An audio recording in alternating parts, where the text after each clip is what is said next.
888-295-1046. Welcome to the Sideline Report, brought to you by the Times leader, Todd Griffin and Ty Englebright in studio this morning to talk about everything sports. It's the Sideline Report on your hometown radio station, WPKY, The Tiger.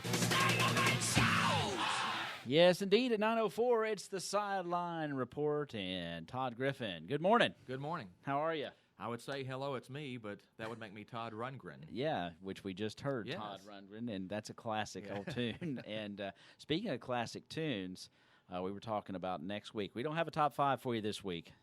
But stay with us. We got a busy show. We do have a very busy show, so yeah, stay with us. But next week we're thinking about doing our top five videos from MTV, the early era, the heyday. Yeah.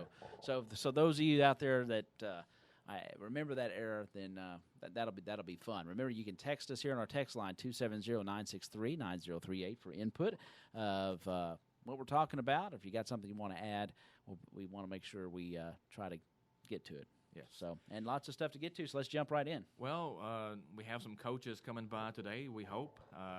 New Lady Tiger soccer coach Rhett Miller is going to drop by. A little bit later on, we'll have Coach David Barnes and some of the Caldwell County football coaching staff coming by. And one of the problems we had, though, in trying to set all that up for today's show is they're all practicing this morning. Right.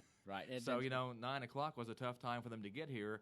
But hopefully at some point later in the show, they'll all be able to drop by and we'll be able to get, a few words in with them going into the seasons. Yeah, because it started full-fledged. I mean, practice is going on. Yeah. It's a big deal. We're getting, all kinds of activity on practice with soccer, with all the fall volleyball, sports. yeah. Volleyball, yeah. For all intents and purposes, it's fall sports season. No, there's no doubt about it. And you can I was out yesterday running, and the air was just a little bit less humidity, and I was thinking, man, this is like a September day, and fall sports is here. Well, a couple of the evenings have kind of gotten that way where it just kind of has that little tinge of fall, and you're like, it's coming. Yeah, it is, and it's hopeful after this summer of heat. I mean, my goodness, and but we know we're still going to have some hot days in August. It always happens, but football season is going to be upon us really quick, and I know the Tigers open the season August 17th over at Christian County. There's a scrimmage August 10th, which, really isn't that far away at all. And the rotation has us going to Butler County this year. However, I know Butler County recently redid their football field. And I saw a schedule online that said that scrimmage would actually be here for the Tigers at Tiger Stadium, which I'm all for. Sure. I think Caldwell County actually could play another scrimmage this year the week before. I think they changed the rules a little bit where before, if you opened in what was termed week 0 on the schedule, you could only play one scrimmage before that. I think they changed that, and that's something, I wanted to ask the football coaches about, and, if we would consider playing a second scrimmage or if we're just going to go with the one scrimmage. But, either way, it's just about on top of us. Yeah, there's no doubt about it. Do we know if we do play who it might be? Well, Butler County is where we've been going. Right, knew that. But what about that one if we have that pre-scrimmage? Well, that one, I don't know about that one yet. That's what I wondered, yeah. But love the trip to Butler County isn't bad, but with their work straight on up the straight up the Parkway, and then there's a couple ways you can get there, but it's it'll be interesting to see. I know everybody's excited about this year. We a lot of core seniors on defense gone. Some core linebackers and stuff, but the good thing about the Tigers in our program is there's usually somebody can step right in and fill a role. I was going to say there's some young kids that I think will fill some of those roles. Now, we're going to miss some of those guys, just from the experience standpoint. Right. Some of them have started 3 or 4 years. Exactly. And that's the difficult part that you have to replace. But, there are some talented younger kids, and offensively, I think the Tigers are going to be really good on the football field this year. So I'm expecting a really fun year in football. I think volleyball will be good again. Girls soccer that we're going to talk about later, not defending region runner-up, but they were runner-up last year. I guess you don't defend your region runner-up status. Right. But hey, a lot of success in our fall sports programs last year. And, coaching changes.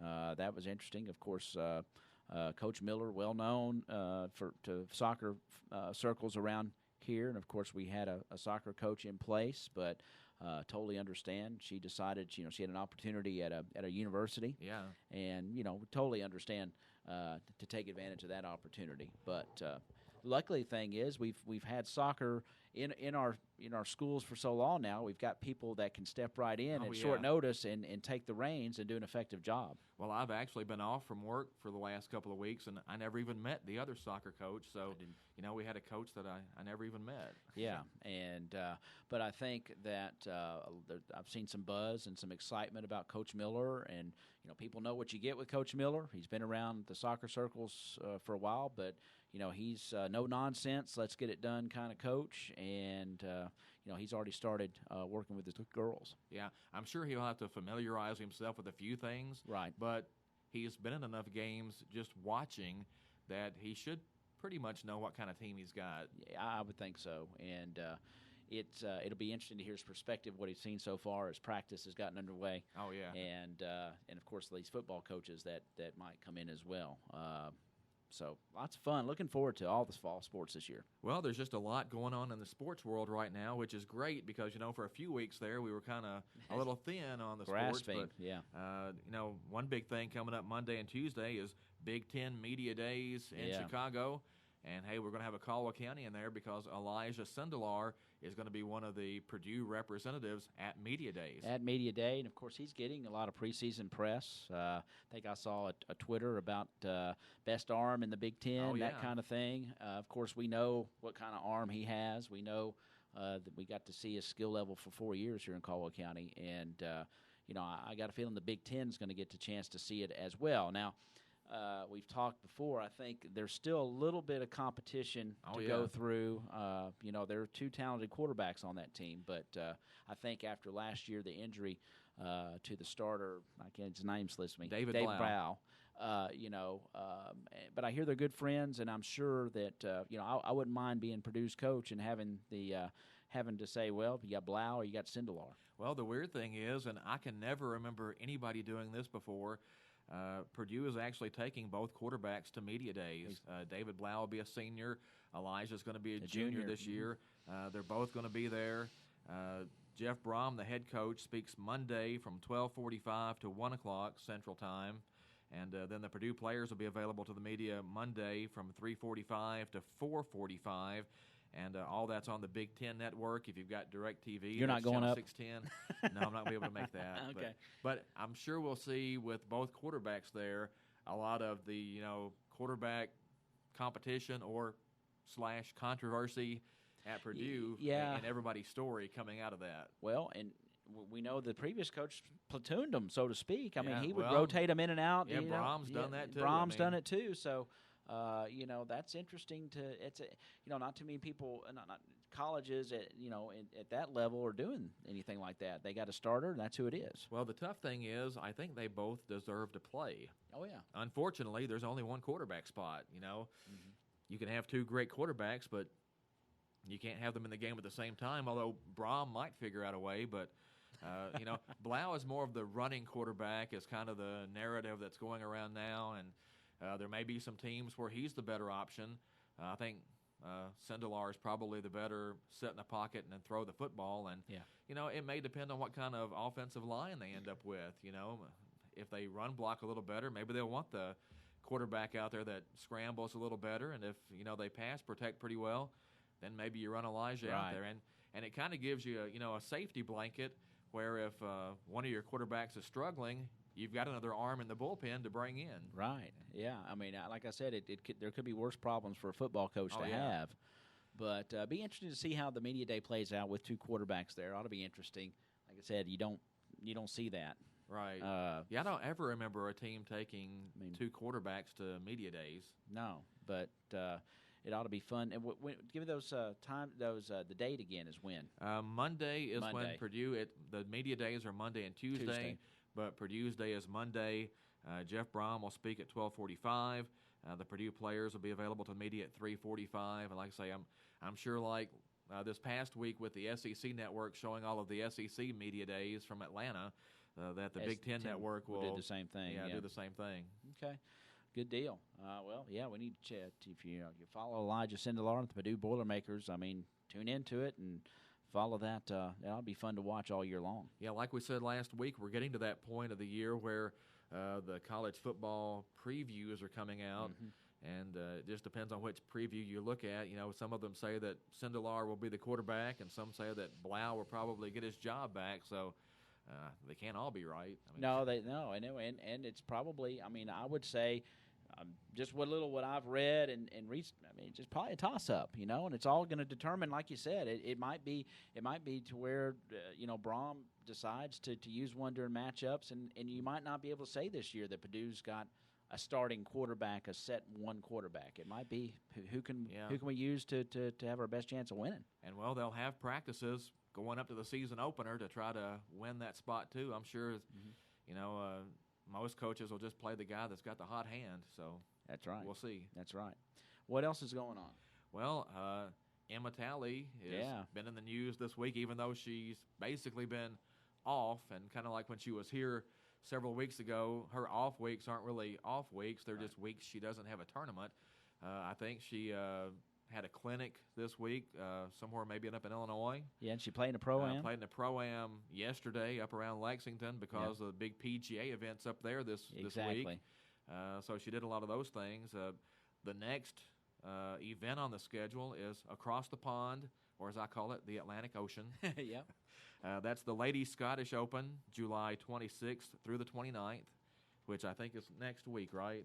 That is next week, yes. I've been off, so my weeks are a little messed up. No, you're exactly right. I looked at it this morning, and yes, it is next week. And then the week after that, the Women's British Open is August 2nd through the 5th. Yeah. And if you're looking ahead a little bit and want a chance to maybe go see Emma play, there's a LPGA event in Indianapolis, August 16th through the 19th. That might be a good chance to make the trip up and, get to see her play some. Yeah, and in fact, she's, with her couple of finishes now, she's up there and she's cracked the top 100 in the world ranking. She's up to 94th. That's pretty good.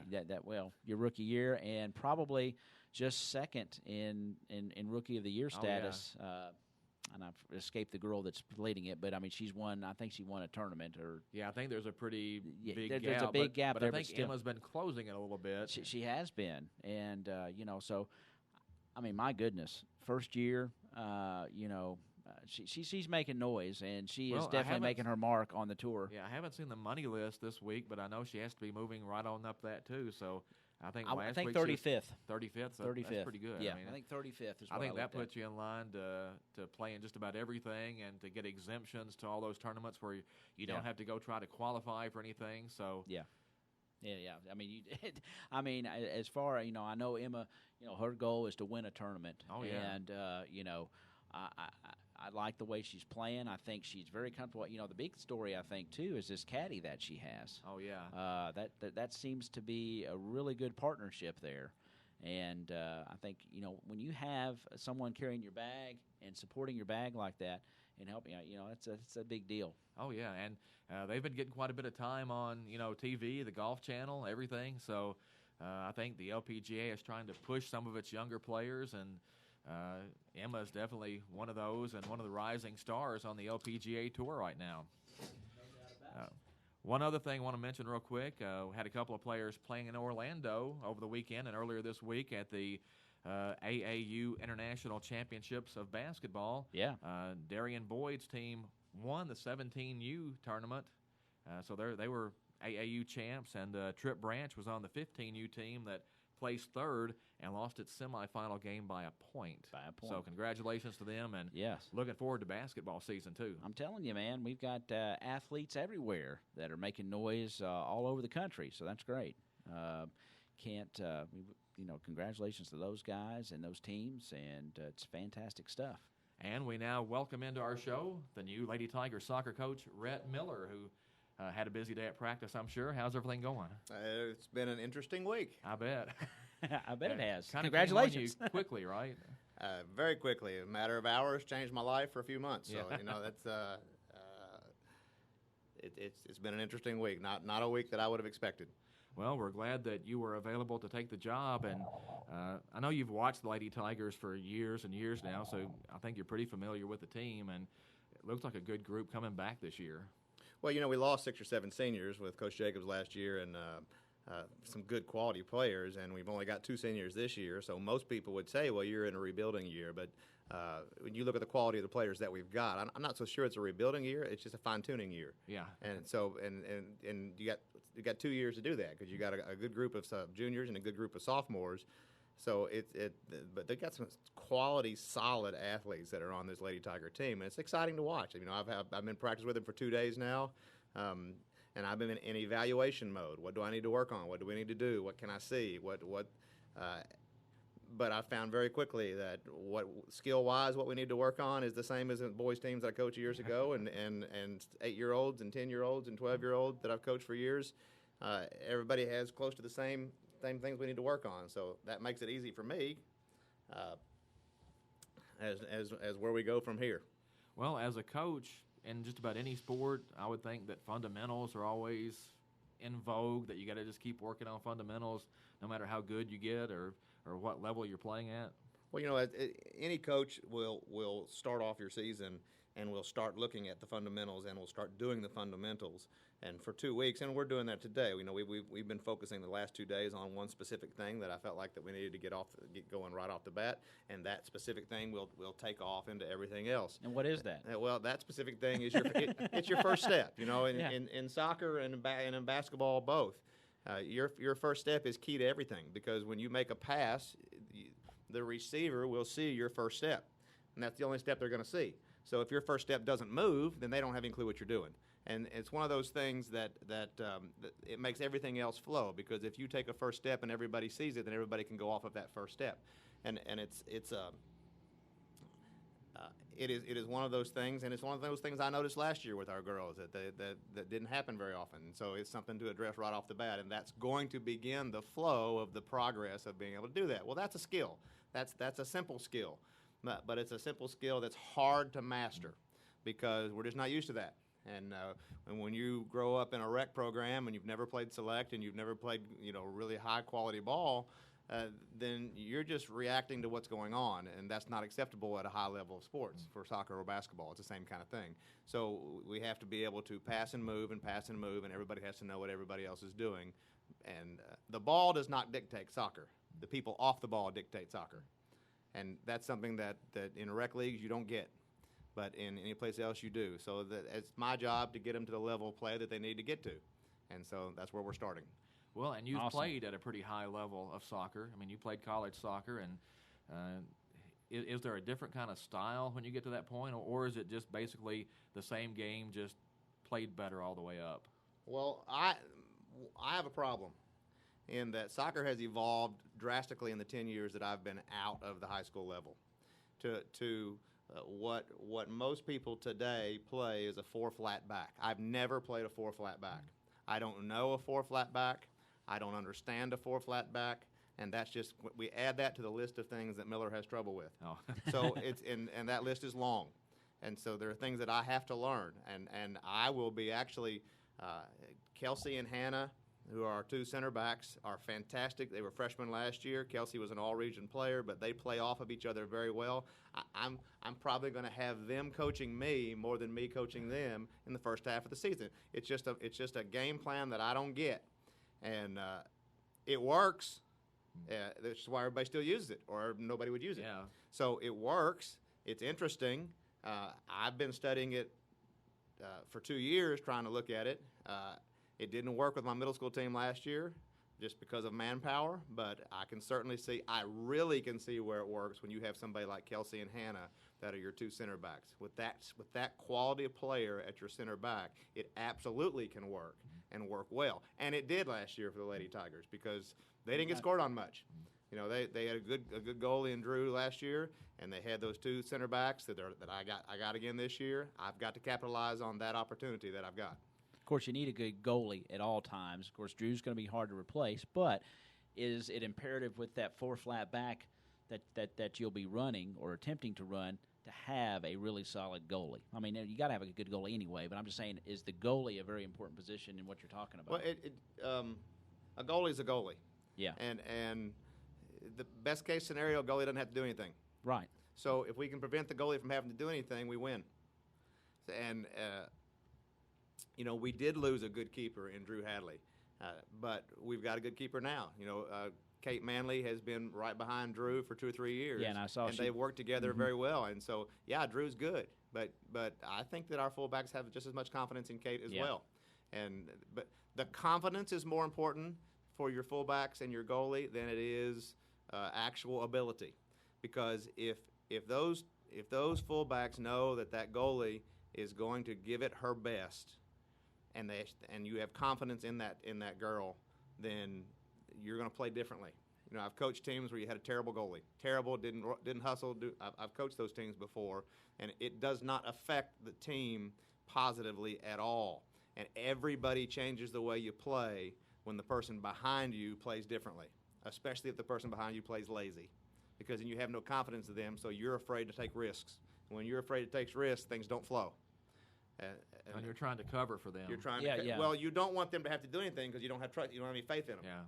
It's kind of like if you have you have a team, and I do not have this year in the Lady Tigers, and it's exciting. But if you have a team that has holes, if you have a team that you've got 2 spots or 1 spot or 3 spots that you have no athleticism there, well, you've just changed your game completely, because your girls are not going to pass to that side of the field, or your girls are not going to pass to that element of the field, and you can't go out and that's not something you can be verbal about. Because you can't go and say, I understand why you're not passing over here. He's not any good. You can't. That's not a verbal thing. No.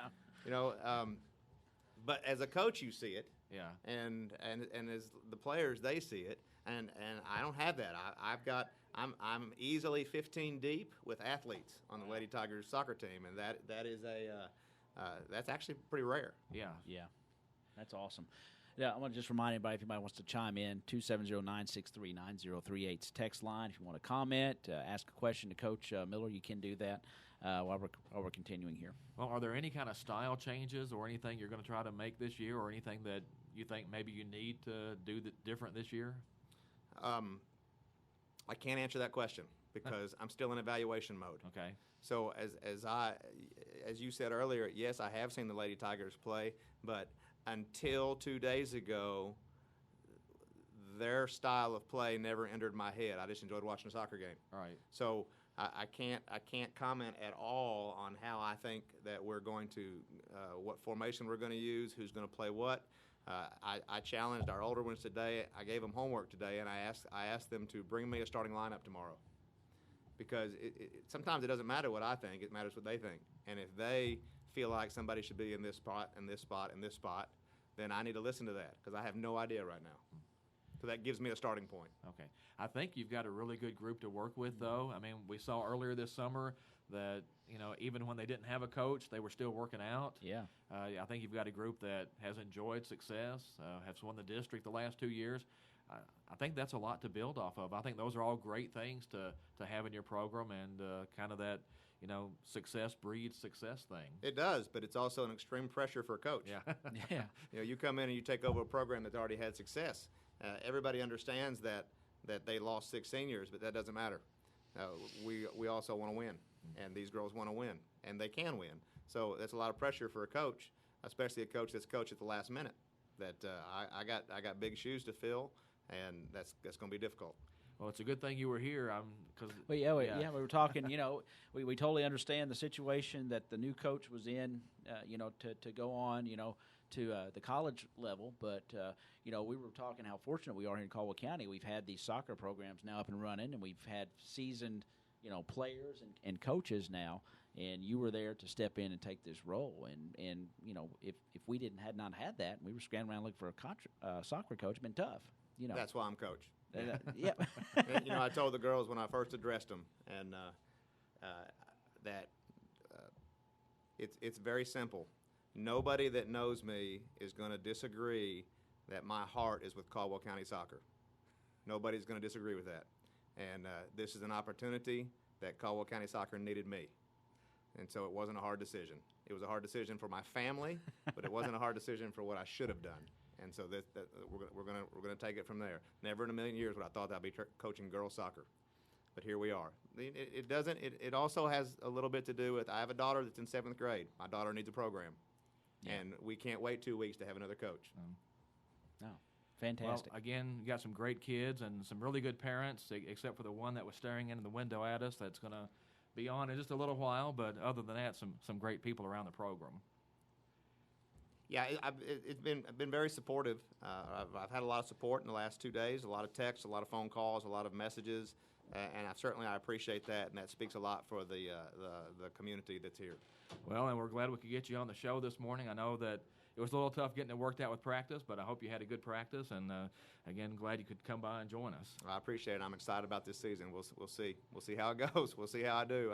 It's a different ball game. Women and men are certainly different styles of coaching, and when I addressed the girls on Tuesday, I got teary. Well, I've coached soccer for a very long time. I can't remember ever getting teary. So I've been a coach for 10 minutes, and I start coaching a girls' sport, and I get teary.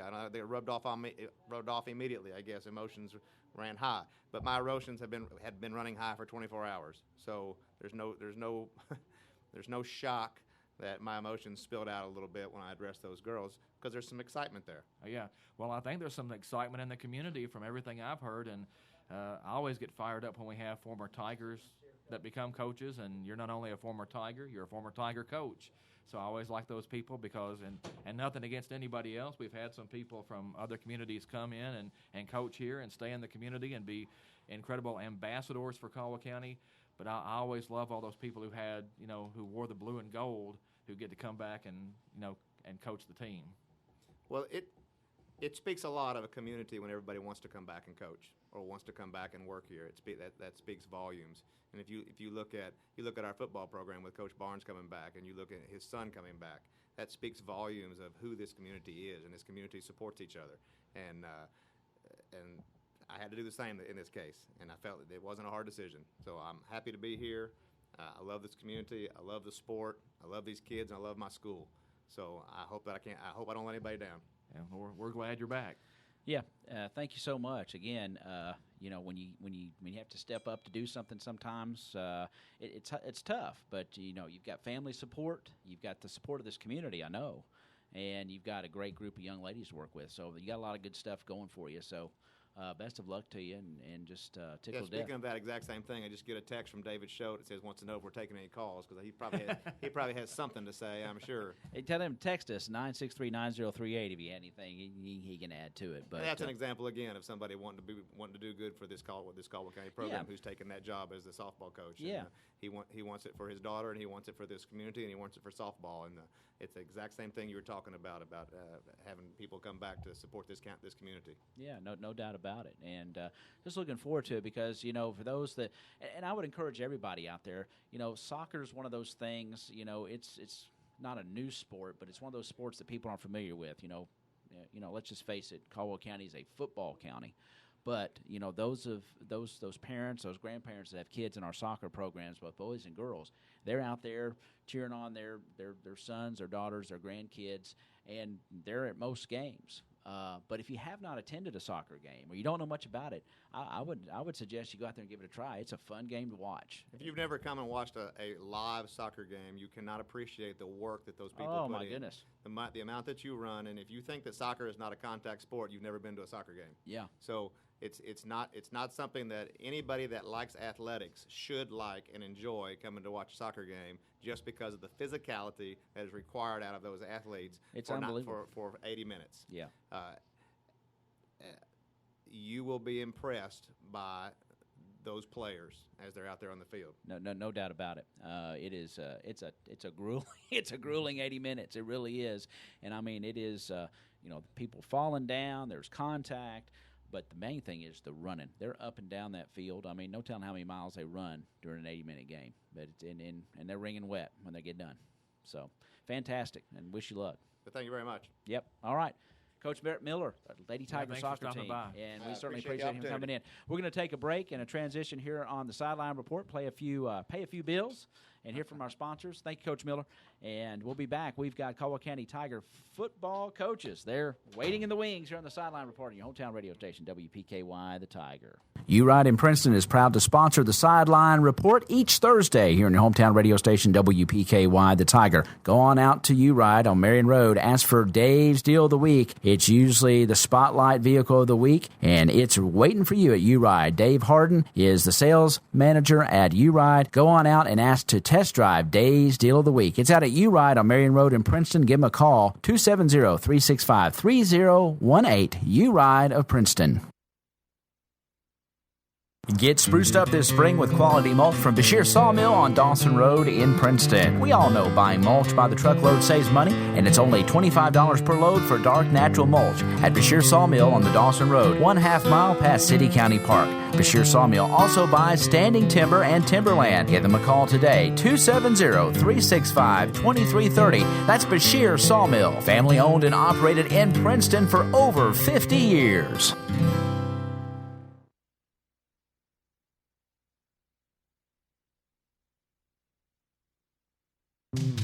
ABC Finance is proud to give back to the community. That's why they are collecting school supplies during the month of July. When you visit, why not drop off a few school supplies? ABC Finance is working with local agencies to distribute collected school supplies to area schools. Come on out to ABC Finance and let Jody and Virginia help you with your back-to-school needs. From school clothes to cars or maybe even that late summer vacation, ABC Finance has loan terms and payments that will fit any budget. And don't forget to celebrate Customer Appreciation Week, July 23rd through the 27th at ABC Finance on US 62 at Princeton Plaza. Phone 270-365-7444. U-Ride in Princeton is proud to sponsor the Sideline Report each Thursday here in your hometown radio station WPKY, The Tiger. Go on out to U-Ride on Marion Road. Ask for Dave's Deal of the Week. It's usually the Spotlight Vehicle of the Week, and it's waiting for you at U-Ride. Dave Harden is the sales manager at U-Ride. Go on out and ask to test drive Day's Deal of the Week. It's out at U-Ride on Marion Road in Princeton. Give them a call, 270-365-3018, U-Ride of Princeton.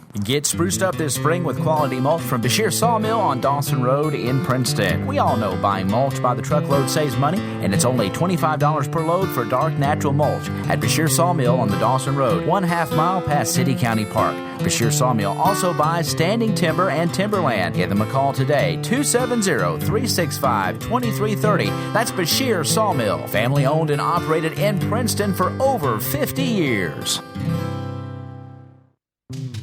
ABC Finance is proud to give back to the community. That's why they are collecting school supplies during the month of July. When you visit, why not drop off a few school supplies? ABC Finance is working with local agencies to distribute collected school supplies to area schools. Come on out to ABC Finance and let Jody and Virginia help you with your back-to-school needs. From school clothes to cars or maybe even that late summer vacation, ABC Finance has loan terms and payments that will fit any budget. And don't forget to celebrate Customer Appreciation Week, July 23rd through the 27th at ABC Finance on US 62 at Princeton Plaza. Phone 270-365-7444. And at 9:37, we are back on the Sideline Report. Todd Griffin, Ty Englebright, and a host of Caldwell County Tiger coaches. Good morning, everybody. Hey, it got crowded in here. It did. I don't have enough chairs. That's okay. We're just glad to have these guys. I know they're glad to get out of the heat. It's been a little bit better today, but excited to hear about what everything's been going on. Joined by head coach David Barnes and assistant coaches Will Barnes and Aaron McClung and Jeff Riley and Wayne McGowan. Didn't realize everybody was coming, but glad you guys are here, and welcome to the show. We appreciate you asking us, Todd. Well, wanted to ask first of all about one of the big things coming up this year is the 20th anniversary of the 1998 state championship team, and I know you got some things planned for that. Yeah, September 14th we're going to recognize that team, and Coach Gates he's already started working on it. He's contacted most of those guys about Facebook and had a really good response on that. One thing we was trying to do is we knew that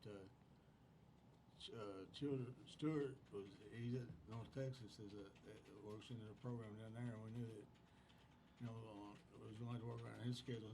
So hopefully we got that worked out where he can be here, and hopefully we get all those kids back here and recognize them on that night.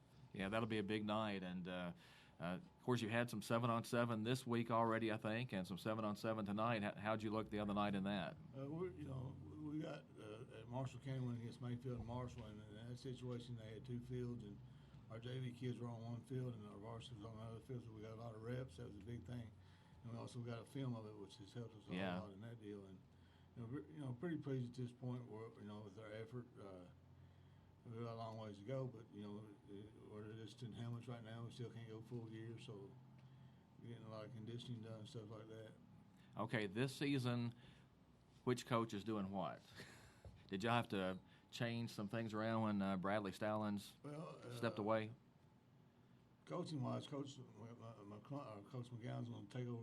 He's coaching the DBs, which Bradley had done. And, that was an easy transition there. Coach Riley's taking the D-line. Coach McClellan's doing the linebackers. And then I just move around. And Will, at that time, works with the quarterbacks. And so it's worked out pretty good. We hated to lose Coach Stallings, but, we didn't have a person in the system that could come in and we felt like they could really step in and do what we needed them to do, so we just didn't really replace him, but it's worked out pretty well so far.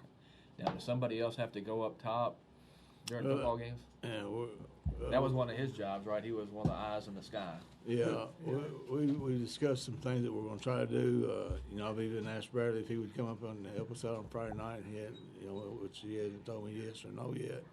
So we're still up in there on what we're going to do on Friday night with that. Talking about the offense, Will, I know you had a big hand in the offense last year. Just looking at this year's team, it looks like it ought to be a pretty athletic group.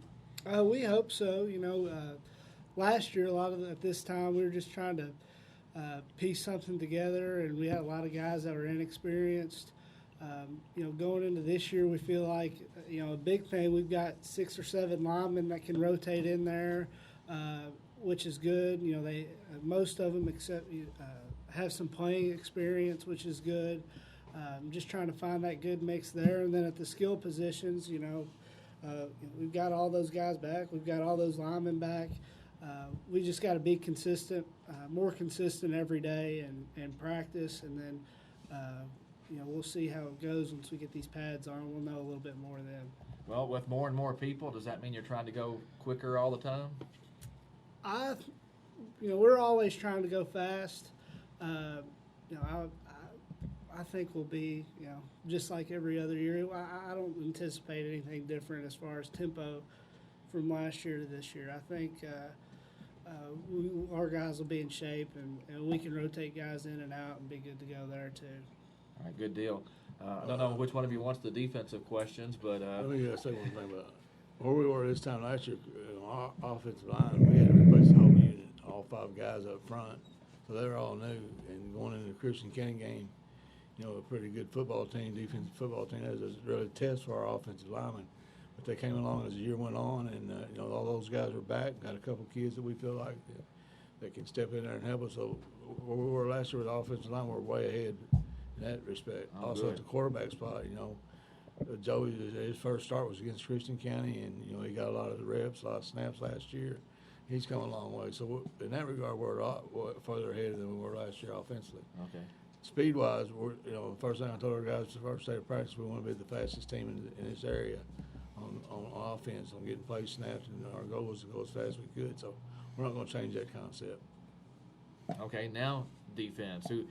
Who wants to answer this question? Because last year defense was pretty good, but lost some guys. But I think there are some young guys that can step in some of those spots too. So how's the defense look so far?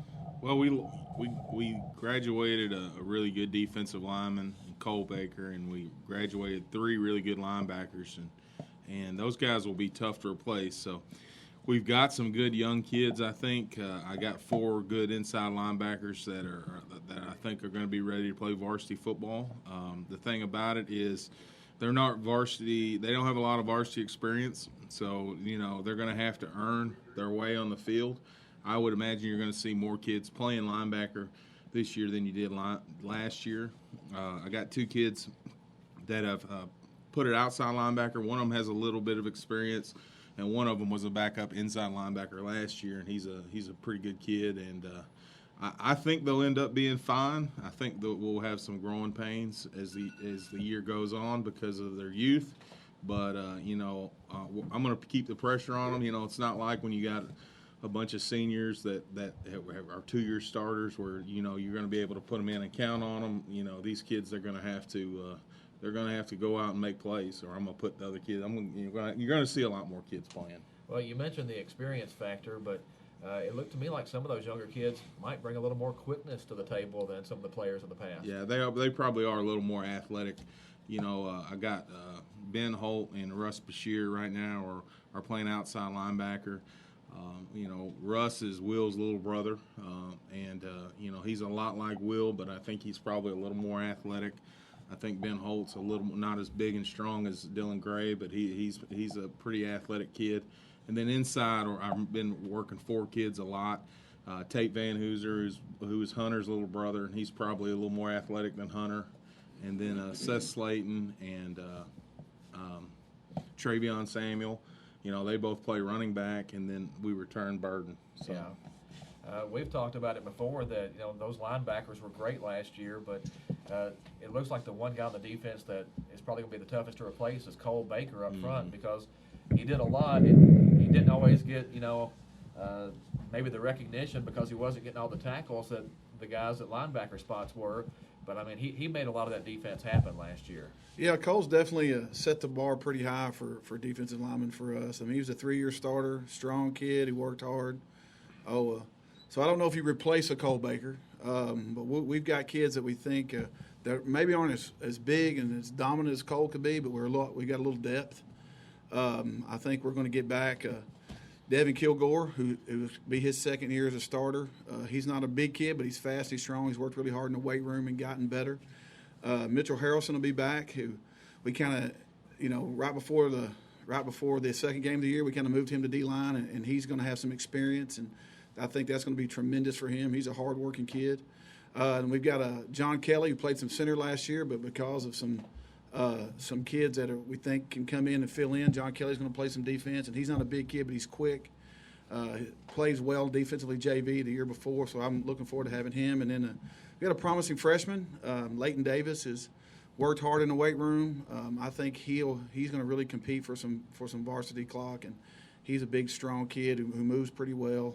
Of course, he's a freshman, so you don't know until you actually, you know, get in there and get knocking around. But he's kind of big, kind of tough for our guys to handle. So I think he'll be a factor in that too.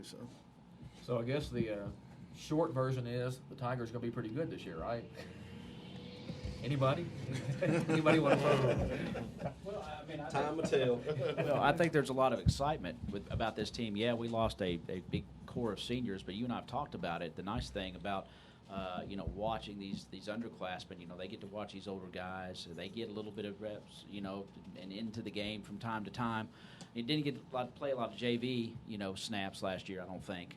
You know, we had a few JV games canceled, but the good thing is that these kids, I think they come out and they prepare hard and they want to play and show you guys what they have, and that bodes well for our team as we come into this year, I think. Oh yeah, the scrimmages this year. Do you have just one? Can't we play 2 this year? Did they change the rules on that a little bit? They changed the rule on that, but we're still just going to do one against Butler County, and it will be here because their field's not ready to play on. So yeah, we were talking about that. That is going to be here. It will be here, yes. Okay. The other thing you get into on that, I think the first scrimmage is the 10th. Is that right? Mm-hmm. Yes. And that means that your first scrimmage, you back up, you run into a problem on having the number of days full gear in. Oh. So you may be limited in that scrimmage. So that's another reason I don't want to look at that. How many kids are out this year? How many guys are you guys working with? About 53 kids, I think, something like that. And our junior class is real short. We only got 6 or 7 juniors this year, and for whatever reason. But our senior class is good, big class. Got 12 freshmen, and our sophomore class is a pretty good sized class. Well, is 50-something a pretty good number to work with? Because I know a few years ago we had almost 80 kids one year, and that seems like it's a tough number to try to practice with. Well, you know, with us having only 5 or 6 coaches, it makes it. You got 80 kids, it makes it tough. And I'm not saying that we wouldn't like to have 80 kids. We'd like to have as many kids as we could possibly get out there, but you know, some of the teams we play, their staff's got 10 guys on them. Yeah. We have 5 or 6, and so that limits you a little bit. But you know, we're fortunate to have what we got, and you know, Coach Cookie, they got the middle school going. And if there's a kid out there wanting to play middle school football, then they get out there because you know, our numbers are kind of low in that deal right now. Looking at the high school season, are there any rule changes this year that will affect anything or affect the way you prepare for games? Will looked at that the other day, and I talked to Jay Davis, and he didn't see anything that was like last year. There was some changes that affected the game a little bit. I didn't see anything come out, and Jay said he didn't see anything. So, well, we've seen from professional football to college football a lot of changes coming. Do you see anything maybe down the road that might change in the high school game that would have a big impact? There's still a push to have a 7-man crew, which we'll have some games this year that will, and when you get in the regional finals this year, you're going to have that. The only problem you get there is it's like kind of like baseball. You get that fourth official on the field, they don't know what they're doing. Oh yeah. So to me, they need to work on that aspect. But that's a push to do that. There's a push to in some states, and it came to our state, video replay, and I don't think we'll ever see that because we're lucky to get a guy up there to film anyway. So they're going to get a good film to do that. So. No big changes I see. There was some talk a year or so ago about the play clock going from the 24-second play clock to the 40-second play clock. Whatever happened with that? That is supposed to happen, I think, next year. Okay. That is one. Supposedly that rule change went into effect starting next year. Yeah, the difference is, now they have to spot the ball before the play clock sets. With a 40-second, it just starts when the previous play ends. So it sounds like you have more time with 40 seconds than 25, but it doesn't always work out that way. Yeah. Well, it just is dependent on who the white hat is that week. You may get a white hat that takes forever to set the ball, and now you get running a minute off a clock between plays. So not that we've ever seen that before. No. It takes that subjectivity out of it, which that needs to happen. There was a game with Murray a few years ago. Of course, I know the coaches don't want to talk about it, but we're sitting on the sideline, and this was before we actually had the play clocks in the end zone where everybody could see. And they're running 45 or 50 seconds between plays. And for a team that wants to ground and pound and run the clock out, well, I mean, that's right up their alley. I mean, it kind of shifts the balance of power in the game when the official allows that to happen. No doubt about it. So, guys, schedule is basically the same as last year except flipped, so to speak. And then next year's the year we jump back to 2A. Is that correct? That is correct. Yeah. And all the guys are here. And what are your thoughts on that? I know we've talked with a few of you guys, but I personally kind of am a traditionalist of Caldwell County football, and I like the 2A aspect. Well, we could have requested to stay up in 3A, and when you look at it, Cal's going to be 3A, DeSales is going to be 3A. So, if you're thinking playoff, when you get up there, then it might be. Then you look at our district, there sits Mayfield. So, but we're playing Mayfield, and we've had them on the schedule since 06. And but it becomes a district game now. It becomes a district game, so it's got a little bit more meaning. Yeah. We should be excited about that. I'm glad to go back to 2A. It's fine with me. And our coaches were pretty well. They felt the same way. So there's some people talk to me wanting us to stay up in 3A because of matchups, but I think it'll work out pretty good. Good deal. Well, you eventually run into somebody pretty good, no matter what class you're in. That's right. Every now and then you might get a first-round playoff game that you can handle a little bit, but usually once you get past that first round, everybody's pretty good at that point.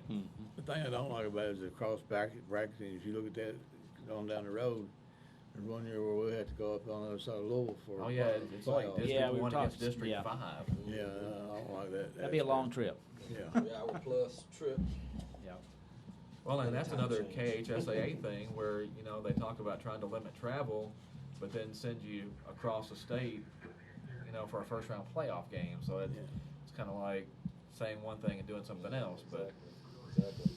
But the 2A thing, get Mayfield back in the district, so it'll almost seem like old time as far as the district chase goes. Yeah.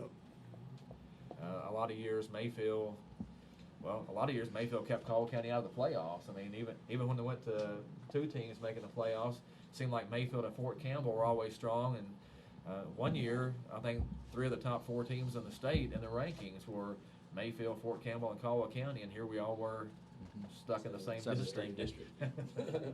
Yeah. Well, 70, I think it was 76. It was a three-way tie: Murray High, us, and Mayfield, and we beat Murray, and Murray ended up going on won state championship that year. Well, what do you see, or what's the outlook for the upcoming season? I know, once again, it's a district or a difficult schedule out of the district and in the district. You look at our out of the district schedule, open up with Christian County, which is going to be a very good football team and a very well coached team.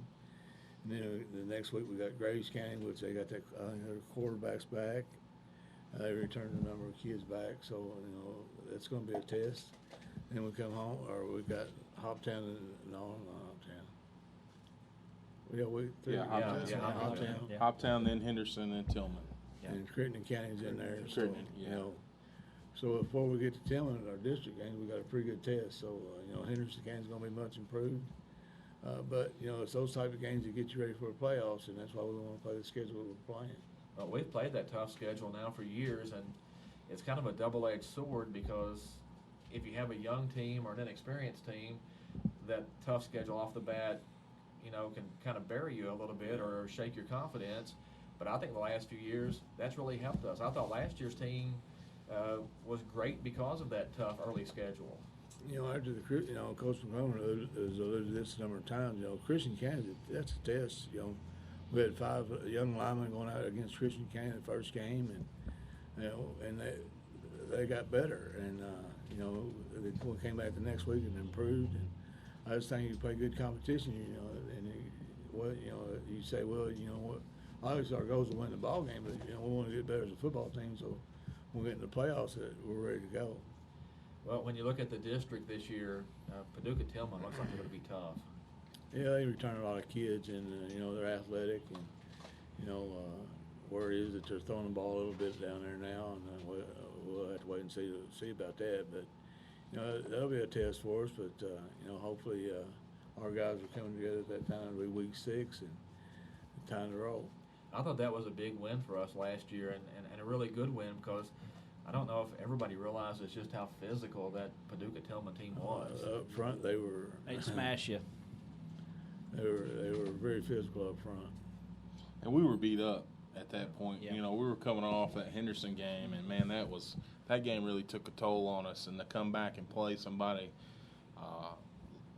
as physical as Tillman was, that was pretty rough. And we showed a lot of character from those young kids to gut that one out. Mm-hmm. Well, the Tigers won a lot of games last year. I thought that were really good wins. You go back to the Hopkinsville game, and you're down a touchdown, and Hopkinsville's got the ball, and there's 5 minutes to go, and that game, looks kind of dire, and all of a sudden you pull that game out, and down early at Henderson County, 14-0 right before halftime, and got a touchdown right before half. Ended up putting 42 points on the board in that game. And that Tillman game is another game that looked like it's going to be tough to get, but was able to get it. I mean, to me, those are big wins, and that really set up the season nicely after that. No doubt about it. And that Union County game, I know going up there last year, Union County had some high hopes. All we heard was, 14 seniors back. They were confident. Yeah, and that game was 21-0. Blue and gold. Shut it down early. I think when the helicopter landed, it was about over. They had a big crowd. Yeah. They had high hopes going into that game. Air evac, and then the air went right out. But yeah. But I think there's a lot to be proud of in the Tiger football program. It's been ranked in the top 10, now for 5 or 6 years running. Made it to the regional championship game 6 straight years, I think. And again, look at this core of coaches here. As Coach Barnes said, it's a solid team that has been together all these years, and that's so important too. And I think when these kids are coming up and they see these same faces and these gentlemen that are teaching our kids this game, it just speaks volumes about our program. To have all this core of the same guys coaching our kids, it's just a big deal. Well, you the don't see it stability often. in the program, and you guys can talk about this, but the number of players that have come through, through the years, but especially the last 5 or 6 years, we've had some incredible players. It seems like over and over, we just keep having them. Todd, you mentioned this the other day on the radio, and I want to bring it up because I think it has a lot to do with the success we've had. When we went to 2 teams in junior pro, that was Kyler was like in 5th or 6th grade, and that is when those classes got to the high school. That is when we made that leap. That's when the 2012 that started paying off. Yeah. Well, we started developing more kids in each age group, and instead of having 30 guys standing on the sideline, they were out there playing and getting better. Exactly. But I mean, I think when Eliza Sindelar left, I think people thought, the team was going to go down. It didn't. No. I think when Shane Burns stepped away last year, people thought the team would go down. It didn't. I mean, it's been fun to watch all those kids come through. And we're excited. You and I have talked about this. I think we're excited about this season. I mean, we, Todd and I are chomping at the bit. We're ready to, I thought we think it's going to be a fun year for our team. There might be times of ups and downs, but I think this core that we have, these seniors, we've got skilled players, different positions, and it's going to be a lot of fun. Well, I think if you look at some of the previews, some of the early things that have come out, I think people are maybe expecting Caldwell to be down just a hair this year because of the losses on defense. But I don't know that the Tigers will be down very much this year. It doesn't look to me like they will be anyway. No, like I said, it's a testament to these gentlemen here that, they each and every year they drop back, they step back, see what they have, and put them in the places, put these players in places, and they go with it, and they get out there on the field on Friday nights and perform, and that's what's fun. And the thing is, the schedule's so tough that the team could be better this year and maybe not have as good a record as last year. Exactly. You just never know, but. No, you're exactly right. I mean, just we turned around and kept saying, "Man, the season just flew by." It seemed like last year. It just flew by. You turned around, it was over. But you turn around, and I mean, the record was a great record. We were winning on the road, winning at home, and we ran into a buzzsaw, with that Elizabethtown team. But other than that, performance, we didn't have too many performances where we didn't have a chance to win a football game when we did lose. Well, we talked about it last year that you look at the three teams that Caldwell County lost to. It was Christian County, Mayfield, and Elizabethtown. Exactly. And I'm telling everybody, that Elizabethtown team was good. Yeah. I mean, they were really good. Yeah. I'm not sure they weren't the best team we saw. I mean, them or Mayfield, one of them. And it'd been interesting if we had Christian County later on in the season. That's a tough game right out of the gate. And I think we had to go over there. Did we, or were they here? No, they were here. They were here. Yeah, that's right. So, but still, I mean, that's Christian County you're talking about. Yeah. Who keeps scheduling all these tough games? The AD. Throw the AD under the bus. We're still looking for one for next year. A lot of people don't know this too, but Christian County lost their best defensive lineman in the fourth quarter of our game. Oh. So they were I think that was the best Christian County team was when we played them. Yeah. Oh. Oh, yeah. Yeah, we're looking for game week 2 next year. We still don't have anybody to fill that game, so I don't know what we're going to do. Yeah, Graves County's dropping us. Really? Yeah. Oh. I want to make sure that I'd be the one that's. I want to go back. Yeah, you had to be the one to say that. You brought up about our coaching staff, and we've been very fortunate. When I came here in 2006, 3 of these guys are with us today. They were on staff here, and they've stuck with us. And you couldn't ask for a better staff. I think that's one thing that's helped us out tremendously is that we get along, we care for each other, and they care about this program. Yeah. And then Will played on the team in 06, and he's back coaching with us, and we got Jake Pepper coaching with us and played for us, and then this year Drake Vantage was going to help us out. So good. There's another kid that played for us that's been a part of this program, and part of your success is not only through our players and our coaches, but your community, and this community supports football, and they expect us to win, and it's great to be in a community where that expectation is out there. I've been in a place where that expectation wasn't there, so it's a really good thing to have at Caldwell County High School, and these coaches have stuck with us, and that to me has been a big factor for us. Yeah, it's just a strong and great tradition. There's nothing like it, and it's going to be a great year. Even though one of them from Crittenden County, we're going to hold that again. Yeah, no. About Earl, we got Earl. We got Earl too. That's our secret weapon. What are y'all talking about? But Jeff is an adopted Caldwell County. No doubt about it. How many years do I have to get to be on staff before that stops getting brought up? My question is, I'm not from Caldwell County either, but my kids, Well, I've had kids that are Caldwell County. So that's like grandfathers me in. Your grandfather. Nieces and nephews that are Caldwell County. Well, we're just looking forward Yeah. to a great season, and picture day is still next Thursday, I guess. So, Yep. I mean, the season is literally right on top of us. It is, and can't wait to. I mean, I'm excited about the Butler scrimmage. Scrimmage is even fun too. To see those guys pad up a little bit and go after it, and then of course, first game is August the 20th. Is that 17th? 17th, and so 17th is So the that first means Friday our night. preview section in the newspaper will be the 15th. 15th, yep.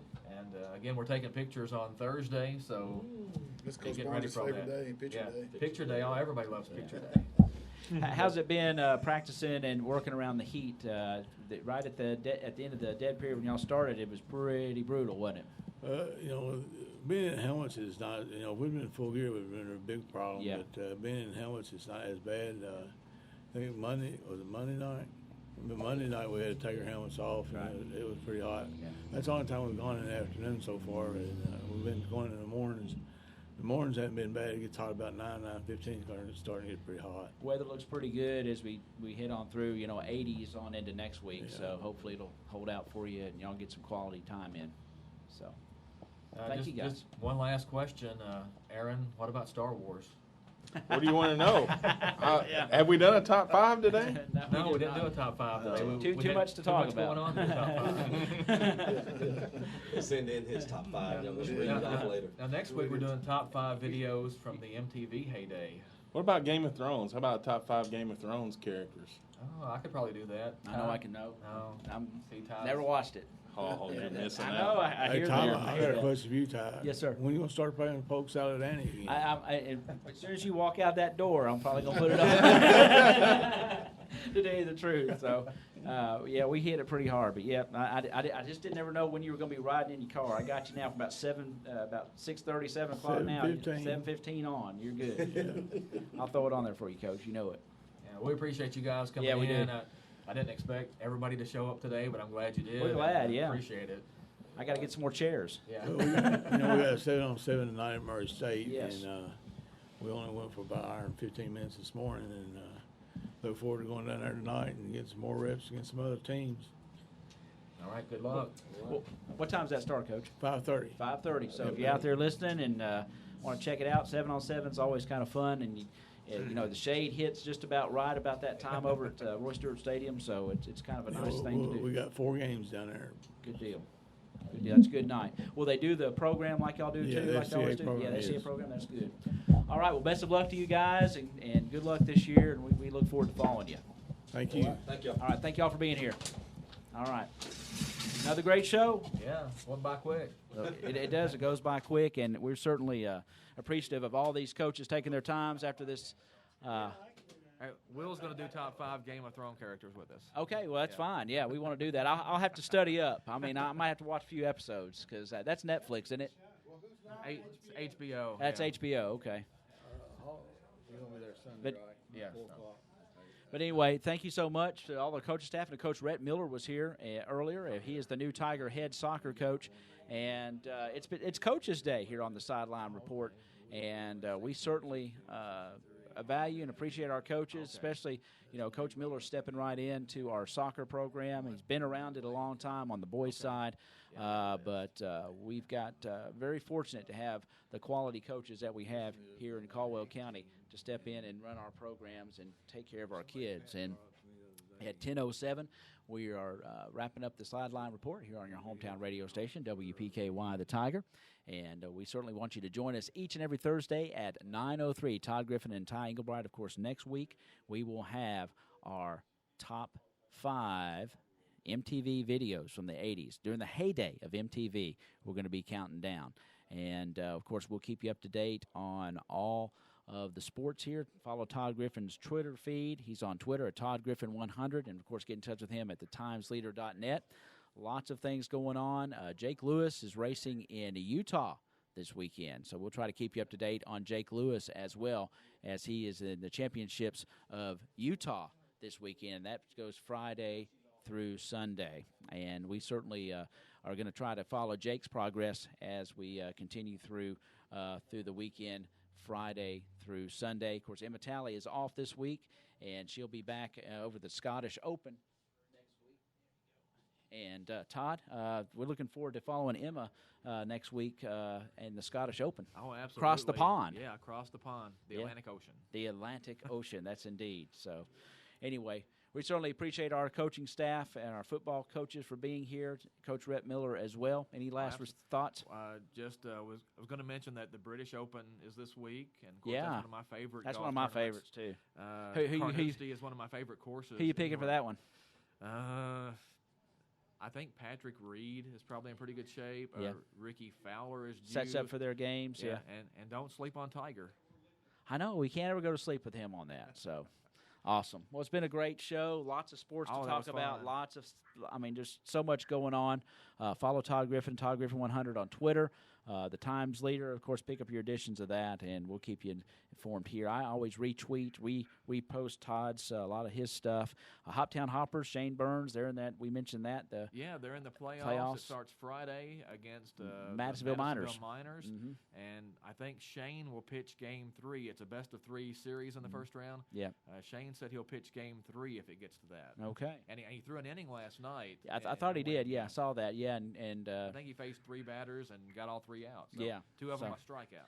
Doing well. And, of course, Shane signed with Murray State Racers. And anyway, we just appreciate everybody joining us. Be sure you join us next week at 9:03 here on the Sideline Report, brought to you by the Times Leader. Thank our sponsors, ABC Finance, You Ride out on the Marion Road in Princeton, and Bashir Sawmill. That's going to wrap it up. Todd, we'll see you next week. Yeah, thanks. All right. Have a great day, everybody.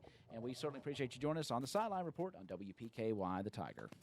From the WPKY Weather Center, here's a look at the latest local forecast on 103.3 FM, The Tiger. ABC News, I'm Jim ED should Ryan. not stand for